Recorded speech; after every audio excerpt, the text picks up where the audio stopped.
मेरे पति ने मुझे शादी की रात को ही रुखसती दे दी। क्योंकि आपने एक ऐसे आदमी से शादी की जिससे आप कभी पहले मिली भी नहीं थी। बल्कि कई दिनों तक मैं जानती भी नहीं थी वो दिखते कैसे हैं। मेरे गुस्से में लिए गए एक फैसले ने हम चारू की जिंदगी बर्बाद कर दी।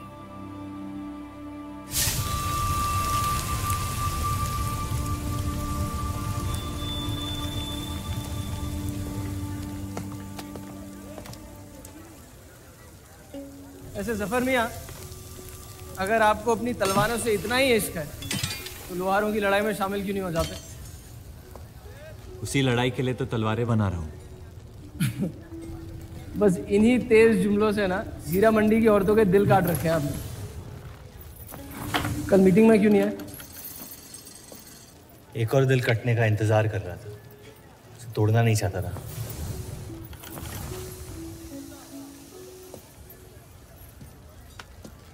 देखिए जफर मियाँ, अगर औजार बनाने की मशीनें आ गई ना तो हमारे कारखाने बंद हो जाएंगे। इस बार हमारी कौम पे नहीं, हमारे पेट पे हमला हुआ। एक तरफ अल्लाह अल्लाह करते हो और दूसरी तरफ डरते रहते हो। अगर हम मेहनत करें तो कभी बेरोजगार नहीं होंगे।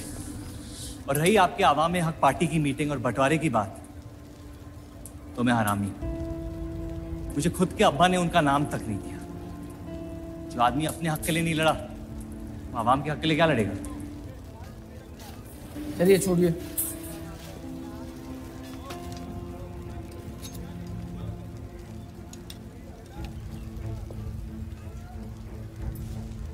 मैंने कितनी बार कहा अब्दुल मियां, अगर आप सच में अपना नजरिया दुनिया तक पहुंचाना चाहते हैं तो बलराज चौधरी के न्यूज़पेपर से कोई बेहतर जरिया नहीं है।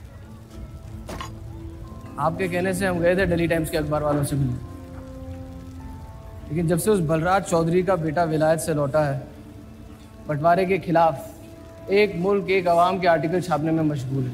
इनकलाब खून बहा के लाया जाता है, बातें करके नहीं। सही कहा आपने जफर मियाँ, बिल्कुल सही फरमाया। चलिए आ जाइए हमारी तरफ।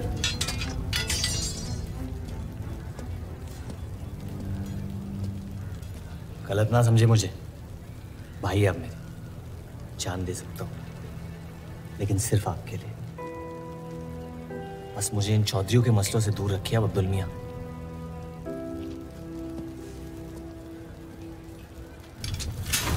देव, आपको थोड़ा ख्याल रखना। ये एक मुल्क एक आवाम का आर्टिकल लोगों को हजम नहीं हो रहा।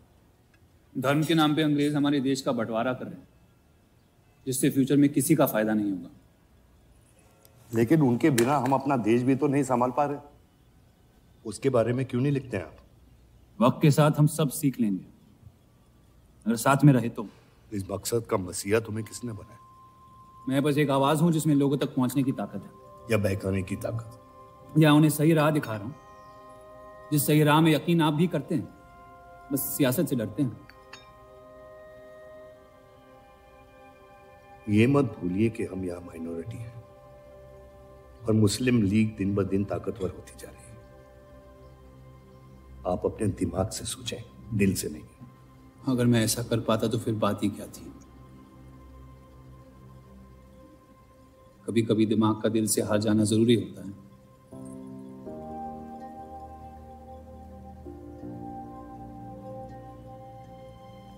क्या हुआ सरोज, रूप कहाँ है? वो नीचे नहीं आना चाहती।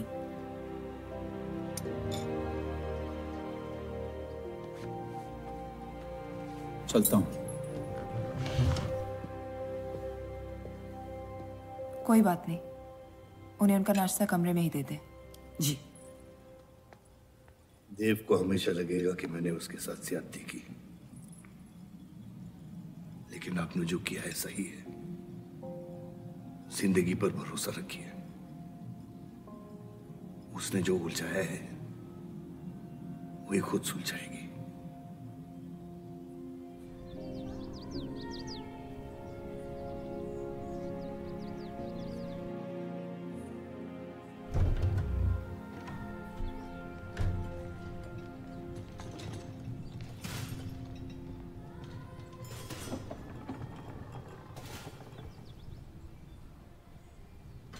ये आवाज कहाँ से आ रही है?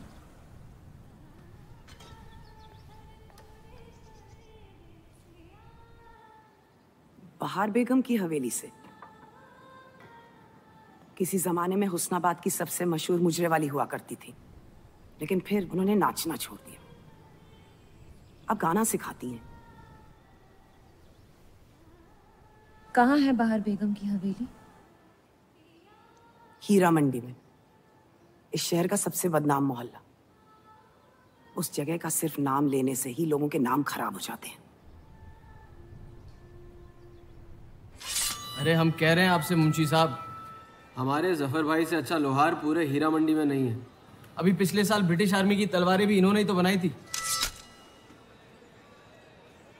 ये वही हराम का पिल्ला है ना जफर? वो कहाँ से आए हैं उससे क्या फर्क पड़ता है? आप उनका काम देखिए ना। मुझे फर्क पड़ता है अब्दुल साहब। एक तो ये नाजायज और ऊपर से माफ कीजिएगा सलमान मुंशी जी, अगर मेरे पैसे लेकर भाग गया तो मैं तुम्हारा घर।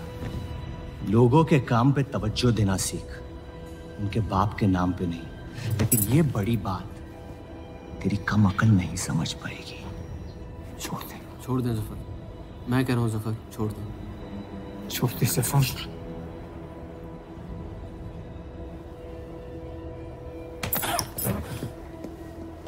जफर! वो लिहाज तो है नहीं इन लोगों में। अरे एहसान मान हम लोगों का, जो तुझ जैसे हरामियों को अपने मोहल्लों में रहने देते हैं। एक तो ये हमारी वजह से हीरा मंडी में पड़ रहे हैं, और ये क्या कर रहे हैं? कचरा बढ़ा रहे हैं, कचरा।